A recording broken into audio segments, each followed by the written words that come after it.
السلام علیکم ورحمۃ اللہ وبرکاتہ۔ امید ہے آپ سبھی حضرات خیر و عافیت سے ہوں گے۔ معزز ناظرین، آج کا مسئلہ یہ ہے کہ اگر کسی بہن نے، کسی عورت نے ہاف آستین والے کرتا پہن کر، ہاف آستین والے کپڑوں میں نماز پڑھ لی تو کیا اس کی نماز درست ہوگی یا نہیں؟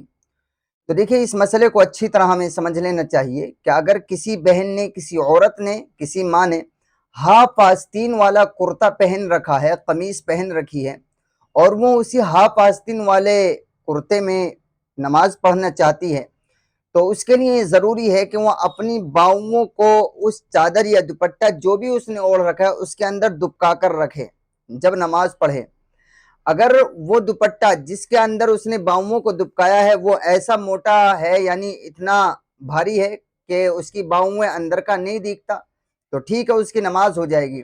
لیکن اگر اس نے جو ہے باؤں کو اندر نہیں دبکایا، یا پھر وہ دوپٹہ اتنا ہلکا ہے کہ باؤں دوپٹے میں یا چادر میں دبکانے کے باوجود بھی باہر سے نظر آ رہی ہیں، تب بھی اس کی نماز نہیں ہوگی۔ اس لیے ہمیں اچھی طرح اس بات کو سمجھنا چاہیے۔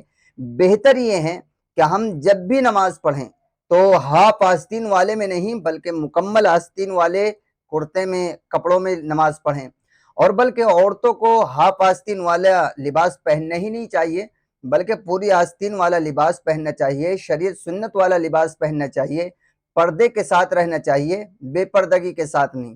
ہاف آستین والا کرتا پہننا، ہاف آستین والی قمیص پہننا، یہ پردے کے خلاف ہے، اس لیے مکمل پوری آستین والا کرتا پہننا چاہیے۔ امید ہے یہ بات آپ کو سمجھ میں آئی۔